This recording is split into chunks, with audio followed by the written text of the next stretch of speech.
Hi. Hello, sir. Hi, Miss Jenny. Hello. Hello, sir. Andito ako ngayon para mag-cover ulit ng mga kasong hawak. Ganun ba? Please take a seat. Sir, parang awa nyo na, oh.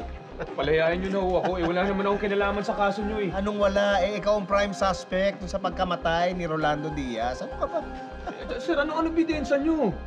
Sinabi ko naman sa inyo, di ba? Wala ako sa Maynila noon. Nasa Batangas ako. No. Excuse me? He's lying. Ha? May ebidensya na nasa Manila ka nun. Ano? Here. Sino ba to, sir? Nakikialam dito, eh. Si Cheska to. Bagong assistant ko.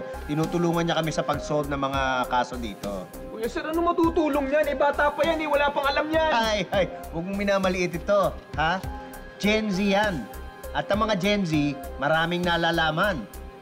Sige nga, Cheska. Pakita mo yung mga na-uncover mo. Yes po. Ito po, Kapo. Aha. Ayan, Nag-post po siya sa FB. Mhm.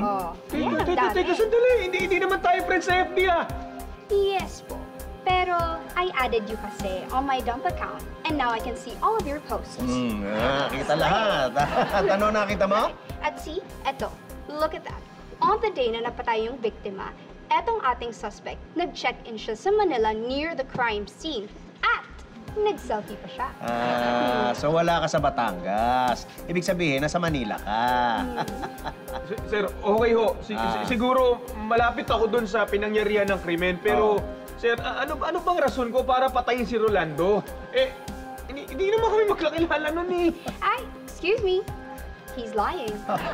Anong lying? Anong lying? Sige nga, i-check mo.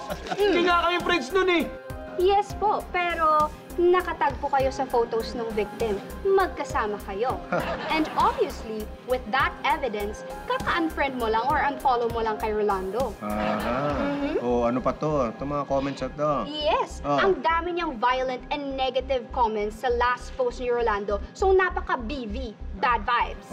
Ano Red masasabi flag. mo, ha? Di ba? Sabi sa'yo, eto, pagdating sa social media, hindi ka makakalusot sa mga Gen Z. Ha? Sir, nagkainitan lang naman kami doon sa post eh. Pero natural lang naman yun, di ba? Alam mo na may mga tao ngayon. Matatapang lang sa online. Pero, sir, wala talaga yan. Marami. Excuse me, he's lying. Kasi kung wala lang naman talaga yun, edi ba't kailangan mong i-post to sa IG stories mo? Teka! Nabura ko na yan sa IG stories ko, Yes po, nabura niya na nga, but before you even deleted it, I already screenshotted it. Ano bang nakalagay dito sa IG story na yan, ha? Yes, ito po, Cap. Look closely, Okay. Sa dartboard, nilagay niya yung photo ng ating biktima. Ayan, Tapos, tinatira niya with darts. Ibig sabihin, may motibo ka, ha? Paano mo ipapaliwanag yan? Sir, joke ko lang naman yun. Ganun naman ho talaga sa IG, di ba, sir? Excuse me, he's lying. He's a liar. Cause, screenshot ko lahat ng mga convos sa GC. And, puro threat yun kay Rolando Diaz. Yes, piniplex niya rin yung mga bagong guns niya. At yun yung guns na gamit sa pagpatay sa biktima. Oo na! Oo na! Ako na pumatay! Masaya na kayo? Di umamin ka rin, ha? Nakakita mo? Di ba? Matindi talaga tong Gen Z na assistant ko. Ikaw nakakalimutan mo. Gen Z, maraming nalalaman. Ang galing mo talaga. Nako, Cheska. I slay. Tama. And you deserve a bonus. Ano bang gusto mo? I want iced latte or matcha latte. Ganun ba? O, sige. Yes. At kausapin mo si Cap. Umorder ka na lang muna. Papa-deliver ko. Yes! Thank you po. Sige. Alam mo, makakalusot ka, ha? Han! Makakalusot, Jen. Hi! Hello! Naku, congratulate mo ako. Nasolve na namin yung kaso. Ay, talaga ba? Congratulations, Thank you. Han! Galing-galing mo naman. Eto pa, Han. Ako, may good news ako. Good news? Yes! Nanalo tayo ng trip to Boracay! Talaga? Ano ba yan? Boracay! Yes, excited na ako! Finally, makakarating na rin tayo ng Boracay. First time pa lang natin magpupunta dyan. Kaya Excuse me? He's lying. Teka, huy. Ano lying? Ano bang lying? Hindi niya first time pumunta ng Boracay. Ha? Paano hindi first time? Uy. Ano sinasabi mo? Kasama niya si Miss Jenny. Ha? Yes! Eto, nakatag siya sa mga post. Ay, naku! Ano ba? Gen Z yan! Huwag ka magpapaniwala dyan! Masyado yung maraming nalalaman! That's expensive! Sponsor natin yun na!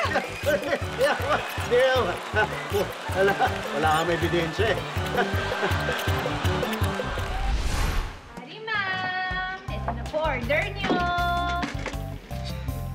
Halika na! Hindi na ako yun! Ay! Mali yun! Mali yan! Wag ka na ako yun! Mapalag pa! Aliaster! Ito na po pala ang suspect na nagnakaw po ng adobo po ninyo. Pa-flex-flex ka pa eh. Ikaw ang nagnakaw ng isang kaldera kong adobo, eh, kaluluto ko lang na! Ay, hindi po ako yun! Ano tayo, Aliaster? Hoy! Di ako na! Di ako yun! Esther! Dadalhin na namin to sa barangay hall. Kaya, dali niyan, Dad! Sumunod na lang kayo para dun sa formal na reklamo. Wala ko hindi ako magnanakaw! Teka, sandali! Oy! Bakit nyo inuuli yan? Hindi naman yun nagnakaw na isang kalderong adobo eh. O, di yun, hindi nga ako eh. Sandali rin! Teka lang din, ha? Kung hindi siya, eh sino? Ako! Ha? Ikaw? Ibig sabihin, sumusuko ka na dahil ikaw yung nagnakaw ng adobo? Hindi ako sumusuko. Ha? Kaya ako nandito para magreklamo. Ang sama nung lasa ng adobo. Hoy, ang kapal ang pagmumukha mo, ano? Sige nga, paano mo nasabi? May una-una, matabang. Ha? Tapos kulang na kulang sa toyo. Ang labnaw. Eh parang binabad yun sa tubig eh. Tapos yung manok, hindi sariwa. Kaya nga na-hospital ako eh. Ha? Food poisoning. Naku, Aling Esther, totoo ba yon? Alam mo kung ano ang totoo? Ano yung totoo? Kung ako ang nagluto nun, mas masarap yun. Ha? Kasi dati, kusinero ko eh.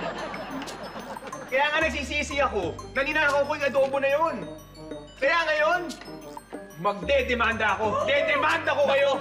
Ay, ito, Aling Esther, paano po to? May nagdemandahin po sa inyo, kailangan po sumama po kayo sa amin sa barangay. Ay, naku. Sasabay na. Pare, ano mo na, pare? Sandali! Naku, ay! Sige na po. Hindi ako pwede sumama sa inyo, may niluluto pa ako! Ay, Ay, ate? Okay lang, ate. Mukhang mas may alam to eh. Simula ngayon ikaw na magluto, ha? Ariyo? Ingat ka, ate, ha? sige po, barangay na lang po tayo. Anytime, anyone, anyhow. Halika manood at sumigaw. Anywhere in the world, everybody in the house. Click and subscribe now. You know. Click and subscribe